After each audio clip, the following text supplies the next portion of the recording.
देखिए, आपको आज दिखाते हैं सुभाष बराला जी का आईपैड। ये आईपैड इन्होंने अब इस्तेमाल करना शुरू कर दिया है। इनके जीवन का एक अहम हिस्सा ये आईपैड बन चुका है, क्योंकि अब सब कुछ हाईटेक तरीके से ही हो रहा है। उसका अहम कारण है कोरोना, और कोरोना के चलते सभी से संपर्क करने का, वीडियो कॉन्फ्रेंसिंग करने का, सब चीज़ें जो हैं इसी पर आधारित होकर रह गई हैं। हमारे साथ मौजूद हैं बीजेपी के प्रदेशाध्यक्ष सुभाष बराला जी। इनसे बातचीत करेंगे। बराला जी, शुरुआत करूंगा, जो आपकी वर्चुअल रैली है परसों, जी। उसको लेकर क्या आपकी तैयारियां और किस तरह से सारी चीज़ें होंगी? जब से कोरोना के संक्रमण का दौर आया है, तब से सीधा जनता से जुड़ने का जो हमारा एक तरीका रहता था राजनीतिक कार्यक्रमों में, सामाजिक कार्यक्रमों में, वो लगभग रुक सा गया है। और उसमें केवल व्यक्तिगत रूप से हम लोगों से मिल सकते हैं।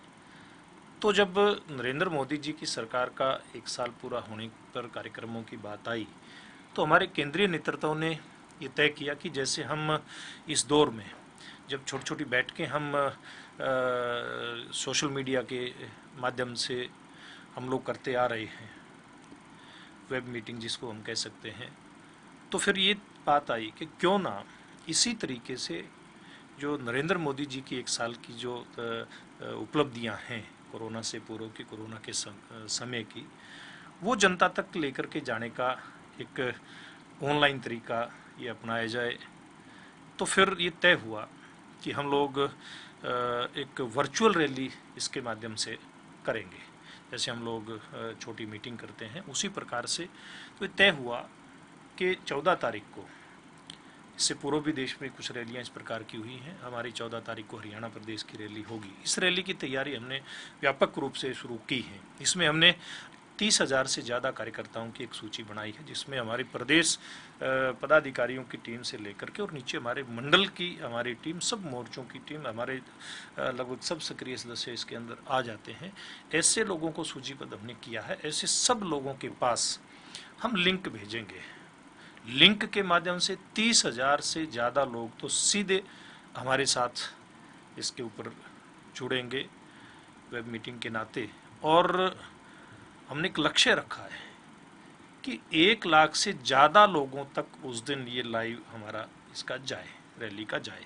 इसके लिए हमने क्या किया, दूसरा जो यूट्यूब चैनल है, उसके अलावा फेसबुक लाइव है, आपके जो सिटी केबल है, आपके टीवी चैनल हैं, ऐसे सब साधनों का उपयोग करते हुए लाखों लोगों तक उस दिन ये इस रैली का सीधा प्रसारण पहुंचे, सीधे लोग घरों में बैठ कर के इस रैली को देखें, इसकी व्यवस्था की है। इसमें मुख्य वक्ता भारतीय जनता पार्टी के वरिष्ठ नेता हैं, केंद्रीय मंत्री नरेंद्र तोमर जी होंगे।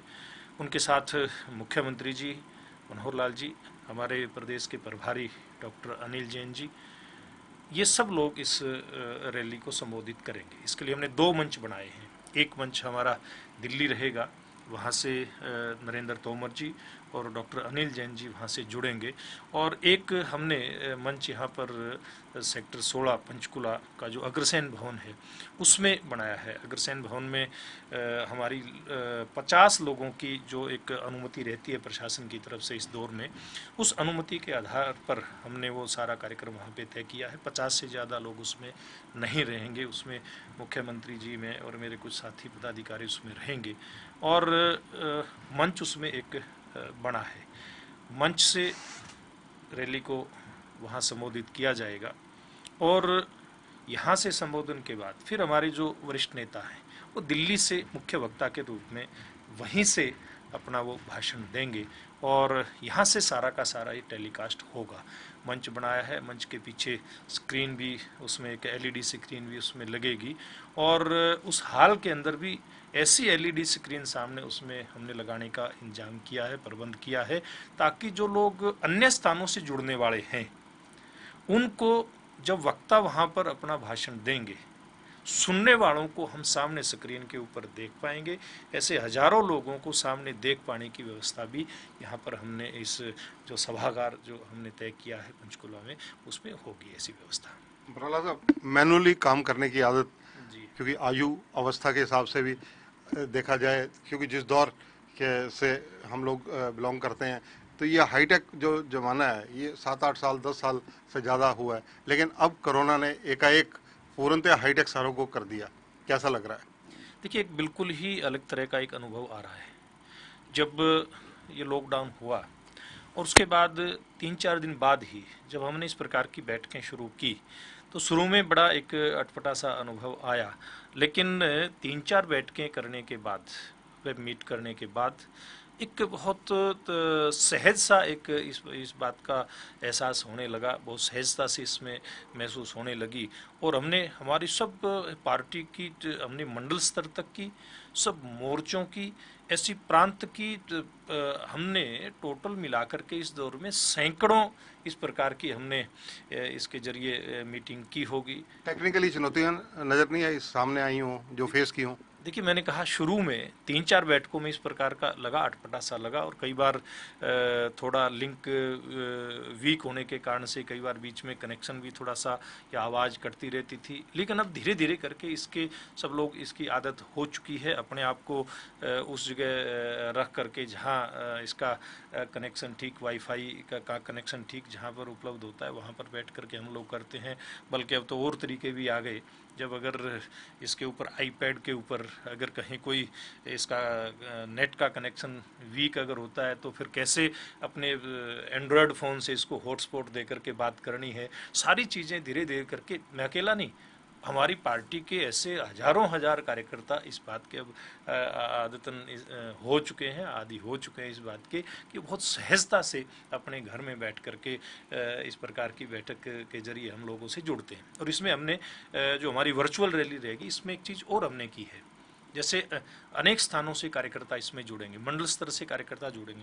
हमारे जो प्रमुख नेता हैं, हमने उनसे आग्रह किया है कि वो अपने घर में, अपने ड्राइंग रूम में, जहां 5-7-10 लोग फिजिकल डिस्टेंसिंग के नियम के आधार पर जो बैठ सकते हैं, उस आधार पर जितने लोग आपके उसमें ड्राइंग रूम में या कोई अन्य कोई स्थान आपके पास हो सकता है, नियम के आधार पर 50 से ज़्यादा लोग एक जगह इकट्ठे नहीं हो सकते, उससे कम एक जगह इकट्ठे होकर के भी स्क्रीन के ऊपर इसको सुने।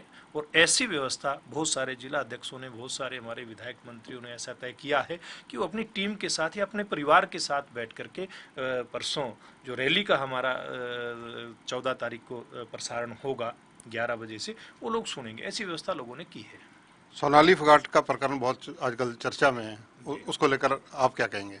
देखिए, उसके लिए पुलिस की जांच अपनी चल रही है और महिला आयोग की जांच चल रही है, इसलिए उसके ऊपर मुझे नहीं लगता इस समय कुछ भी कहना चाहिए जब तक जांच चल रही है। बीजेपी के प्रदेशाध्यक्ष पद को लेकर आपके कई राजनीतिक मित्र आजकल बहुत तीरबान चला रहे हैं, ऐसी चर्चाएं हैं। देखिए, मैंने तो कोई ना किसी का तीर देखा ना कमान देखा, लेकिन एक बात जरूर है कि जो भारतीय जनता पार्टी है वो एक अलग प्रकार का दल है। इसमें हर 3 साल के बाद संगठनात्मक चुनाव की एक अपनी प्रक्रिया चलती है, लेकिन इस बार कोरोना के कारण से थोड़ा सा इसमें हमारी प्रक्रिया का निर्णय होने में थोड़ा सा विलम्ब भी हुआ है।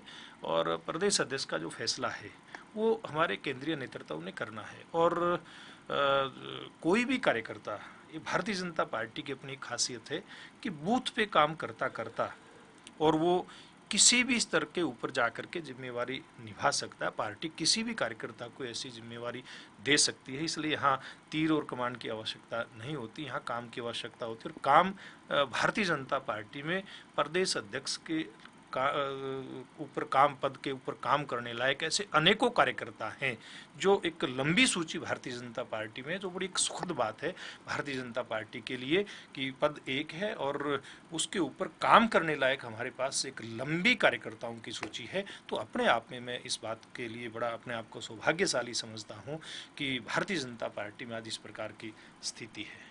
भराला साहब, आखिरी सवाल, जिस हिसाब से कोरोना के पेशेंट डेली बहुत ज़्यादा निकल रहे हैं, क्या लॉकडाउन दोबारा हो सकता है कंप्लीट? देखिए, इस बात का फैसला तो सरकारों ने लेना है, लेकिन जिस प्रकार की स्थिति अभी है, मुझे नहीं लगता कि एकदम से कोई लॉकडाउन की स्थिति इसमें आने वाली है। कुछ स्थानों पे, जैसे चाहे हमारी दिल्ली है, मुंबई है, जो महानगर हैं, वहाँ स्थिति काफ़ी खराब दिखाई भी देती है। लेकिन मैं समझता हूँ देश के बाकी हिस्सों की, हरियाणा समेत, काफ़ी अच्छी स्थिति है। हमारे भी अगर बड़े शहरों को छोड़ दें तो आमतौर पे स्थिति कंट्रोल में है, कहीं कोई इस प्रकार की बात नहीं, और जो एक रिकवरी रेट है वो काफ़ी अच्छा निकल करके आ रहा है। और मैं समझता हूँ जहाँ आज स्थिति थोड़ी सी खराब भी दिखाई दे रही है, सब लोग मिल करके इस स्थिति से देश को और प्रदेश को बाहर निकालने का काम करेंगे। तो ये हैं बीजेपी के प्रदेशाध्यक्ष सुभाष बराला, खुद तो हाईटेक हो ही चुके हैं इस वक्त तक, और वर्चुअल रैली के माध्यम से जिस प्रकार से प्रधानमंत्री नरेंद्र मोदी के पार्ट 2 के पहले साल की सफलताओं को लेकर चर्चा की जाएगी, उसकी उन्होंने समीक्षा हमारे साथ की। कैमरामैन सुनील के साथ चंद्रशेखर धरनी, पंजाब केसरी टीवी, चंडीगढ़।